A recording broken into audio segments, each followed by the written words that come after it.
कल का जो कंडक्ट था स्पीकर का, जो कि उन्होंने किया हमारे साथ, वो पूरे मीडिया ने देखा, पूरी दुनिया ने देखा।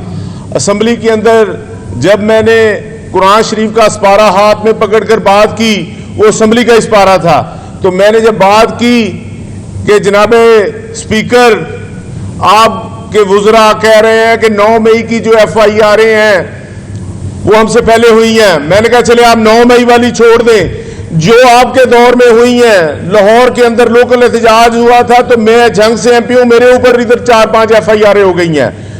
एहतजाज अटक में हो रहा है, वहां पर मेरे ऊपर FIR हो रही हैं और उसी वक्त झंग में हो रही हैं। मैंने कहा इसका जवाब कौन देगा? मैं ये हल्फन कहता हूं कि मैं उधर मौजूद नहीं था।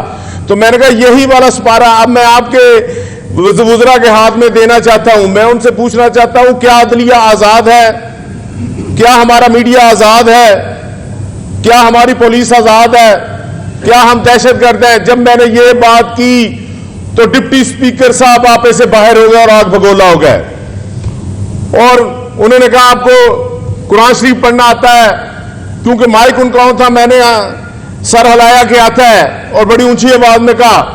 उन्होंने कहा पढ़कर सुनाए। जब मैं पढ़ने लगा उन्होंने मेरा माइक नहीं ऑन किया। मैंने उनको कहा कि आप मेरा माइक ऑन करें, मैं आपको पढ़कर सुनाता हूं। फिर उन्होंने कह दिया कि आपका वुजू है। मेरा माइक वो खोल नहीं रहे थे, सिर्फ वो बातें कर रहे थे जो उनकी वन साइडेड जा रही थी। तो मैं उसके बाद डिप्टी स्पीकर साहब को हमने बड़ा एहतजाज किया कि इन अल्फाज को हज़फ करें। ये जो आपने किए हैं, अगर मैं कहता हूं कोई और भी गैर मुस्लिम भी अगर कुरान पाक को हाथ में उठाकर बात करता है तो डिप्टी स्पीकर साहब को उसका एहतराम करना चाहिए। मैं तो मुसलमान हूं, इन्होंने तो अब हज किया है सरकारी खाते में। जब डिप्टी स्पीकर बने मैंने 9 हज किए हुए हैं। वो मुझसे बातें करते स्पारा पढ़ने का मुकाबला मेरे साथ रख लें, पूरा कुरान शरीफ पढ़ने का रख लें। लेकिन कब उनके अंदर कल एक फरौन था। कल उन्होंने जो किया, अपने MPAs को कह रहे हैं कि वो खुद बैठे। उनका MPA नहीं बैठ रहा, आसान रियाज। उसने हमारे MPAs को आप देखें, उन्हें बुलाया इशारा करके। जब वो गया उसने उसके ऊपर मुक्का मारा तो उसने हाथ से रोका और उसको पीछे धक्का दिया। उसके बुलाने पर वो गया, लेकिन फिर भी उन्होंने उसको मुअत्तल कर दिया। हमें उस पर भी इतराज नहीं है।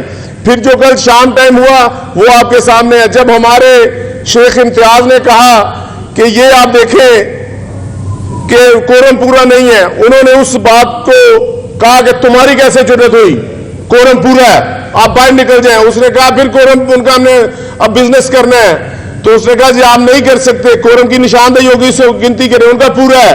उन्होंने कहा जी गिनती कराएं, लेकिन उन्होंने कहा बाहर निकल जाओ, मैं इसको भी 15 दिन के लिए सस्पेंड करता हूं। ये वो डिक्टेटरशिप उनके अंदर बोल रही थी, ये वो उनके अंदर फरौन बोल रहा था। मैं नहीं समझता कि उनको किस चीज का खुमार हो गया। इस तरह की हरकतें ना किसी पहले स्पीकर ने की है, ना इसकी तारीख है। आपने कल मीडिया में देखा जो स्पीकर तक का कंडक्ट था वो इंतहाई नाकाबिले कबूल था। और हम ये देखेंगे कि अब हमने क्या करना है। देखें, जो उन्होंने कुरान की बेहरमती की, जो सिपारे की, जो मुझ पर इल्जाम लगाए, वो अब हमारे शान शान नहीं है कि हम स्पीकर के सामने, डिप्टी स्पीकर के सामने असेंबली में बात करें। लेकिन अब हमारी पार्लिमानी पार्टी जो फैसला करेगी हम उसके ऊपर मुकम्मल आज एहतजाज करेंगे और अंदर भी एहतजाज करेंगे और बाहर भी एहतजाज करेंगे।